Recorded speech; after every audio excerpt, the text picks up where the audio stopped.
Olá, seja bem-vindo a mais uma aula do curso de Java da Universidade XTI. Nessa aula, veremos como hardware e software interagem entre si. Estudaremos a organização dos computadores, os tipos de computadores, para que servem as CPUs. Veremos com um pouco mais de profundidade as linguagens de programação, o funcionamento de compiladores e o que são sistemas operacionais. Na aula passada, nós vimos que os computadores podem realizar uma série de cálculos. Supercomputadores já realizam milhares de quatrilhões de instruções por segundo. Nessa foto, estamos vendo um exemplo de supercomputador. Para colocar essa capacidade de realização de cálculos em perspectiva, um computador de quatrilhões de instruções por segundo, como esse, pode realizar mais de 100 mil cálculos por segundo para cada pessoa do planeta. Na aula passada, nós vimos que a parte física que nós utilizamos, ou seja, o nosso computador, o nosso teclado, o monitor, é chamado de hardware. E os programas que controlam esse hardware, programas esses que podem ser feitos utilizando a linguagem Java, são chamados de software. Mas como está organizado essa estrutura de hardware? Todo hardware tem algumas unidades independente do tipo de hardware, né? Sempre que nós tivermos um computador, ele vai ter algumas unidades de entrada, unidades de saída, unidades de processamento, de memória e de armazenamento. E para que serve cada uma dessas unidades?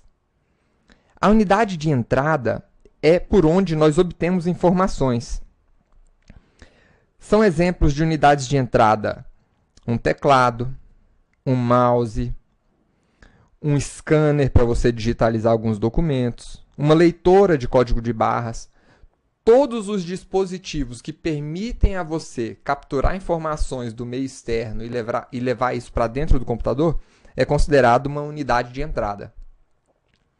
As unidades de saída pegam as informações que o computador processou e coloca em várias saídas, ou seja, você pode pegar uma informação de um texto que foi digitado dentro do computador e exibir isso na tela. Então, a tela é uma unidade de saída. Você pode pegar esse mesmo texto e imprimir ele em papel. Então, as impressoras são unidades de saída. Ou pode ainda reproduzir informações de áudio, por exemplo, em uma caixinha de som. As unidades de processamento, elas, na verdade, é onde acontece a realização dos cálculos, onde você pode efetuar cálculos de adição, de subtração, multiplicação. É onde você coordena e supervisiona a operação das outras unidades. Então, essa unidade de processamento é conhecida como coração, como o cérebro do computador. A memória, a unidade de memória, que é comumente chamada aí de memória RAM, ela é utilizada para um armazenamento e acesso rápido de informações. Nessas unidades de memória, quando você desliga o computador, você, em geral, perde as informações que você armazenou dentro dela. Por isso, essas unidades de memória são chamadas de voláteis. Agora, todo aplicativo, todo programa que está rodando no seu computador está utilizando essas memórias voláteis, ou essas memórias RAM. E você também tem a unidade de armazenamento. As unidades de armazenamento são o que nós conhecemos como HDs, ou disco rígido, né? Então, nessa unidade de armazenamento, mesmo que você desligue o seu computador, a informação continua ali. Então, vamos dar uma olhada aqui em um computador. Nesse computador, nós temos aqui uma unidade de saída, né, o monitor, nós temos uma unidade de entrada aqui, que é o teclado, o mouse, e nós temos aqui o que nós conhecemos como a nossa unidade de processamento. A nossa unidade de processamento, eu vou dividir ela aqui em duas partes, né? Uma primeira parte, que é essa placa grande verde aqui, é conhecida como a placa-mãe, né? Ou o coração do computador. É nela que nós conectamos todos os outros dispositivos do computador. E na placa-mãe, nós temos aqui o cérebro do computador, que é o nosso CPU. Tem muita gente que acha que o CPU é a caixa onde colocamos todos esses dispositivos. Mas a CPU, ela é a unidade de processamento do computador. CPU, na verdade, vem do inglês e significa Central Processing Unit. Ainda aqui nessa estrutura do computador, nós temos uma fonte de energia, nós temos a memória, né, a nossa unidade de memória, então essas plaquinhas aqui são as nossas memórias RAM, e nós temos aqui também o nosso HD, que é a nossa unidade de armazenamento. Essa imagem apresenta para a gente um modelo de processador, um modelo de CPU. Então, nós temos vários modelos de processadores. Daqui a pouco veremos um pouco mais aprofundadamente. Temos aqui um exemplo de memória RAM, né, que é a nossa unidade de memória. Lembrando que nós sempre vamos utilizar a memória para executar programas. Nós temos aqui um exemplo de placa-mãe. Então, aqui nessa área aqui é onde nós colocaríamos o nosso processador, a nossa CPU. E a placa-mãe, como vocês podem ver, né, ela tem uma série de entradas para a gente poder plugar outros dispositivos. Nós temos aqui um exemplo de HD, né, ou Hard Disk, que é a nossa unidade de armazenamento. E será que todos os computadores têm essa estrutura, têm todas essas unidades? Nós temos aqui uma imagem de um notebook. Será que o notebook tem todas essas unidades dentro dele também? Sim. Se nós abrirmos esse notebook, nós veremos que, além das unidades de saída, aqui como o display, o teclado, que são unidades mais fáceis de serem identificadas, nós temos também aqui, ó, a nossa placa-mãe, né? Nós temos o nosso processador aqui, nós temos algumas memórias, né? Então, esse computador também dispõe de todas aquelas unidades de entrada, de saída, de processamento, de memória e de armazenamento. E em um BlackBerry, ou um celular, um dispositivo menor? Também, se nós abrirmos esse BlackBerry, nós vamos ver que ele tem o dispositivo, aqui a unidade de saída, né? A unidade de entrada, o tecladinho dele aqui. Nós temos aqui a nossa placa-mãe também, né?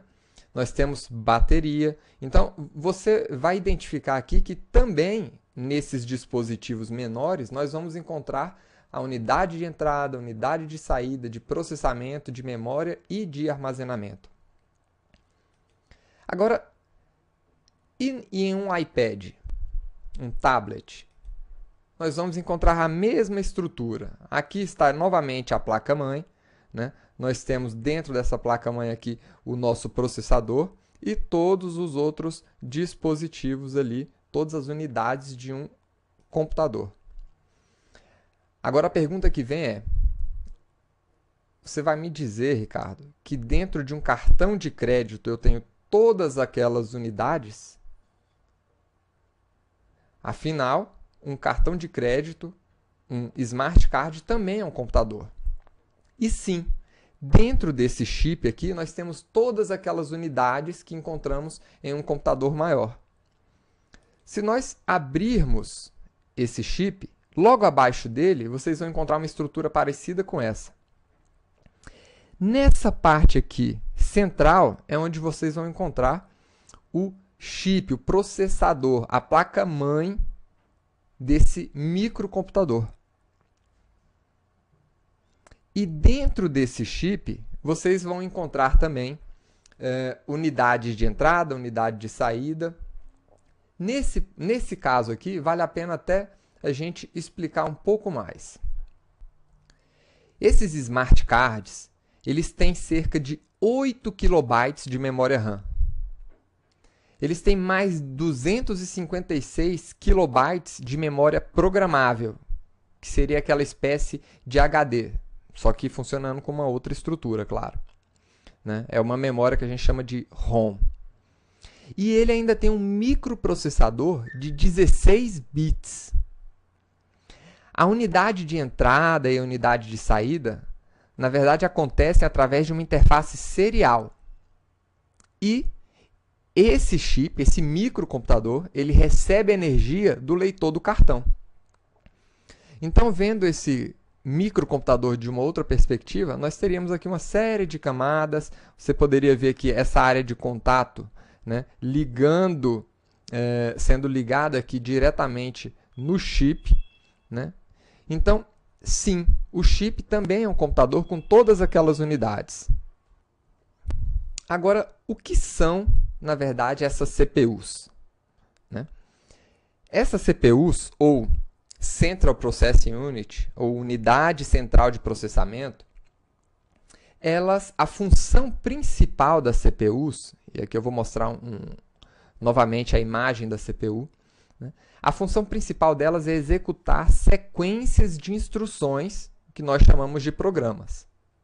Então, os programas, eles são representados por uma série de números que são mantidos na memória do computador. Então, a linguagem que a CPU entende, e nós temos vários tipos de CPU, essa aqui, por exemplo, é um exemplo de CPU do iPhone. E eu tenho aqui uma mini CPU, né, utilizada ali nos smart cards e em outros dispositivos menores. Então, a linguagem que esse equipamento, que o coração do computador entende, é chamada de linguagem de máquina. Então, os programas feitos nessa linguagem são escritos na forma binária, ou seja, usando 1 e 0. Só esses dois caracteres. Esses números, eles representam os valores físicos ligado e desligado, baixa e alta tensão. Como esses dispositivos funcionam com energia elétrica, então, esses são os únicos valores físicos que eles conseguem entender. Então, como esse processador ele é um dispositivo digital, ele vai acabar reconhecendo apenas informações binárias. Então, tudo que o processador processa, música, vídeos, programas, tudo está no formato binário, ou seja, é composto de zeros e uns. Então, se a gente estivesse visualizando aqui um programa de computador, na forma que ele entende, né, todos os elementos, tudo que está sendo construído dentro do computador é com esses caracteres, 0 e 1. Agora, imagine a dificuldade de se programar, né, de se fazer um programa utilizando apenas 0 e 1. A chance de você fazer alguma coisa errada, de esquecer um 0, esquecer um 1 ali no meio do caminho é muito grande. Então, é por isso que as linguagens elas evoluíram, né, e você pode ficar tranquilo. Java é muito mais fácil de programar do que em 0 e 1. Agora, por enquanto, nós vimos apenas a parte do hardware. Vamos trabalhar aqui, vamos entender um pouco mais sobre os programas de computador. Os programas de computador, eles são escritos em linguagens de programação. E nós temos alguns tipos de linguagem de programação. Nós temos a linguagem de máquina, a linguagem assembly e a linguagem alto nível. Eu vou mostrar uma outra imagem aqui para vocês, né? Então, o que acontece? Qualquer computador ele pode entender diretamente somente a sua própria linguagem de máquina. Essa é a linguagem natural do computador. Tá? Então, essa linguagem ela vai ser definida pelo design do hardware, pelos dispositivos que você tem ali, qual o processador que você está utilizando no seu computador. Tá? E essa linguagem, como já foi dito, ela é representada pelos caracteres 0 e 1. Pode ser representado por outros números também, mas no final das contas, né, o que o computador vai entender vão ser esses caracteres. Então, as linguagens de máquina elas são dependentes da máquina que você está usando. Então, uma linguagem particular de máquina ela pode ser utilizada apenas em um tipo de computador. E como vocês podem ver, programar nesse tipo de linguagem é muito complicado para os seres humanos, pelo menos para os meros mortais. A programação na linguagem de máquina ela era um processo muito lento. Por incrível que pareça, algumas pessoas já programaram nesse tipo de linguagem no passado. Tá? E, em vez de utilizar as strings de números que os computadores poderiam entender diretamente, os programadores começaram a utilizar abreviações em inglês para representar operações elementares. Essas abreviações formaram a base do que a gente chama de linguagem assembly. E, como essa linguagem ela não é entendida diretamente pelo computador, foi necessário que os programadores criassem programas para traduzir essa linguagem, chamada de assemblers, né, em linguagem de máquina, para que o computador pudesse reconhecer. Então, embora esse código ele seja muito mais claro para os seres humanos, né, load 1, add 2, add 3, ou seja, carregar o número 1, adicionar 2, adicionar 3, né? Passou a ser necessário essa tradução de linguagem. E para acelerar o processo de desenvolvimento, processo de programação, foram desenvolvidas outras linguagens chamadas linguagens de alto nível, em que as instruções elas poderiam ser escritas para realizar tarefas simples, né, na forma que a gente entende, ou seja, 1 mais 2 mais 3. Então, todas esses três tipos de instruções que nós estamos vendo aqui, representados aqui em linguagem de máquina, em linguagem assembly, em linguagem de alto nível, né, é a tradução em programas de computador para essa seguinte instrução aqui que nós vemos em português. Guarde o valor 1, acrescente ao valor 1 o valor 2, acrescente ao valor 2 o valor 3 e assim por diante. Né? Então, nas linguagens de alto nível, como é a linguagem Java, essa instrução seria o suficiente para efetuar essa operação que se quer aqui. Enquanto que a máquina ela precisaria desse código para efetuar a mesma operação.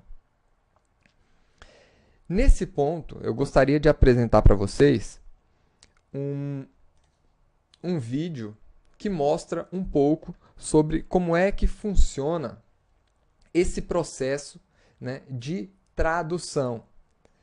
Imagine o seguinte, imagine que você obteve um texto em japonês e você não conhece esse idioma, mas felizmente você tem um colega japonês que pode te ajudar. Você poderia se encontrar com esse seu amigo e pedir que ele lesse para você o que está escrito no texto. Isso resolveria o problema. Mas se você tiver a intenção de ler o texto novamente, em outra ocasião, teria que chamar o seu amigo de novo, o que definitivamente não faria ele feliz. Uma outra opção melhor, nesse caso, seria pedir ao seu amigo que escrevesse uma tradução do texto para você. Uma vez de posse do texto em português, você poderia relê-lo quantas vezes quisesse, sem precisar traduzir novamente aquele texto. Então, aqui nós vemos o seguinte: qual é a tradução que é necessária para o computador entender esse código? Nenhuma. E para o computador entender esse código em assembly? Você vai precisar de um tradutor assembly para converter esse código nesse tipo de código.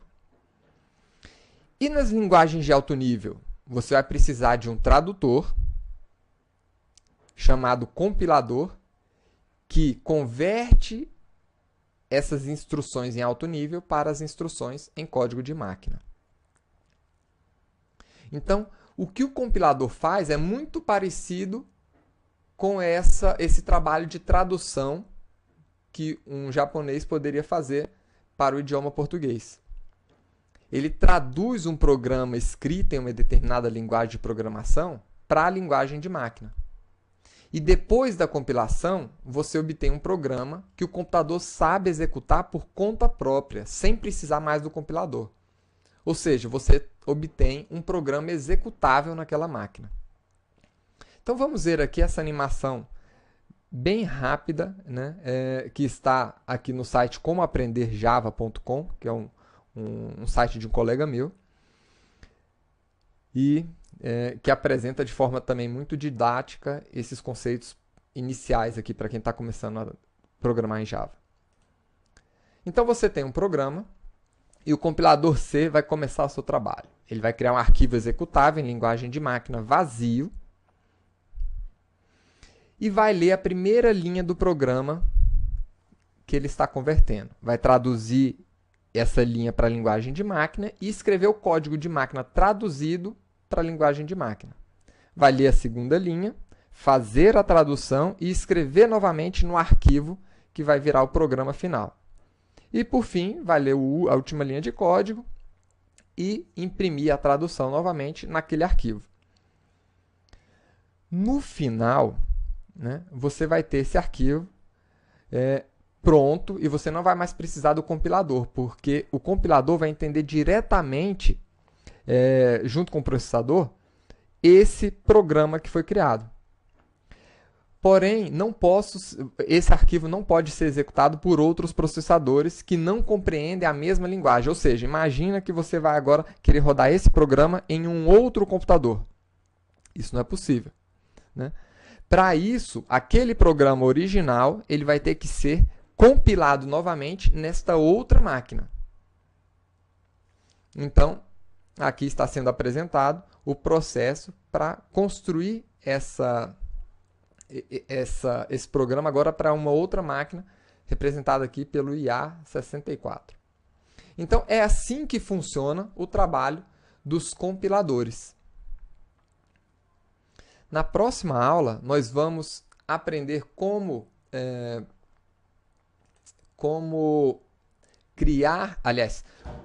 instalar o compilador Java e como rodar e como instalar também o aplicativo usado para rodar os programas em Java na sua máquina. Tá? Agora que nós vimos já como funciona o hardware e um programa de computador, vocês podem ver aqui que existe uma outra unidade importante, que é o sistema operacional, né? Então, tudo isso aqui envolve o seu computador. O usuário ele acessa um programa de computador que, através do sistema operacional, faz algumas chamadas aos recursos de hardware do seu computador.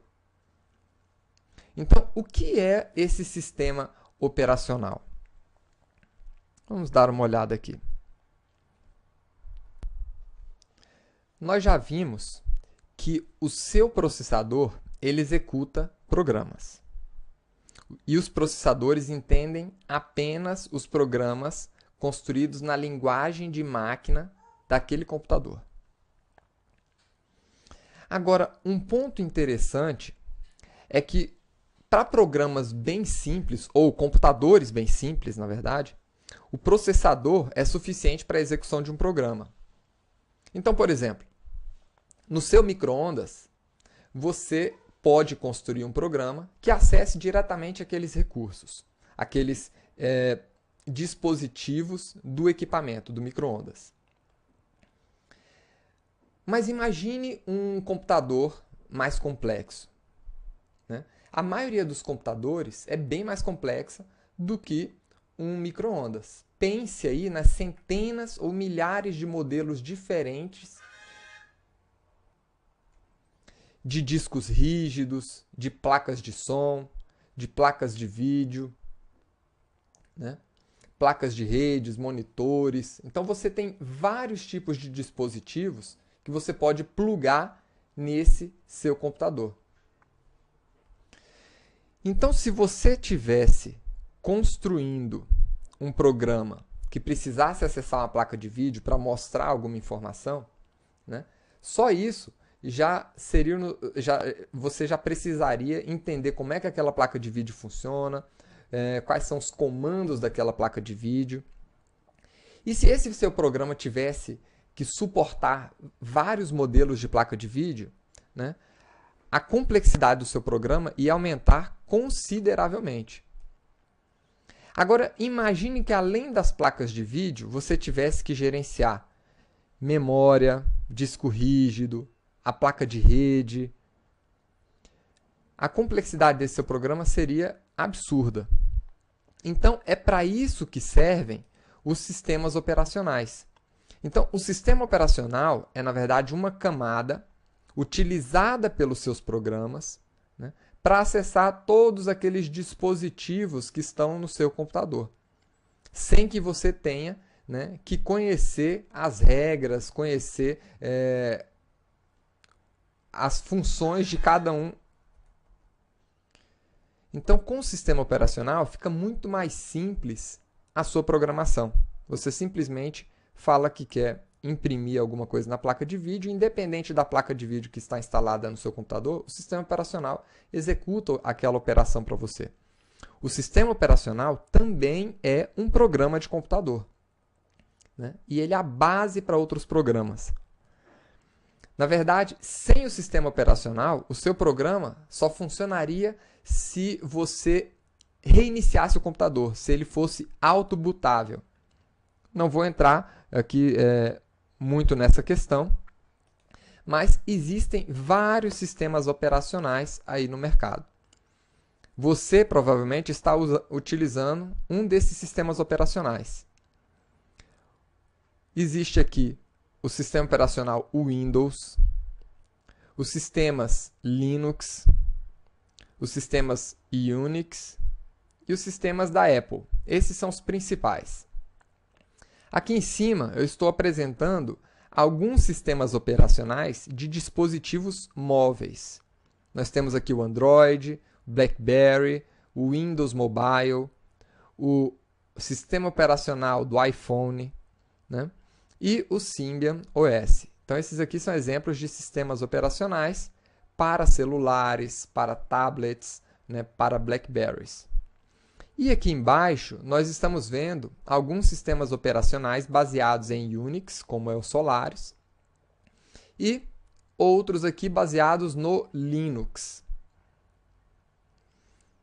Então, pessoal, essa aqui é foi uma rápida introdução à organização dos nossos computadores e como funcionam as linguagens de programação.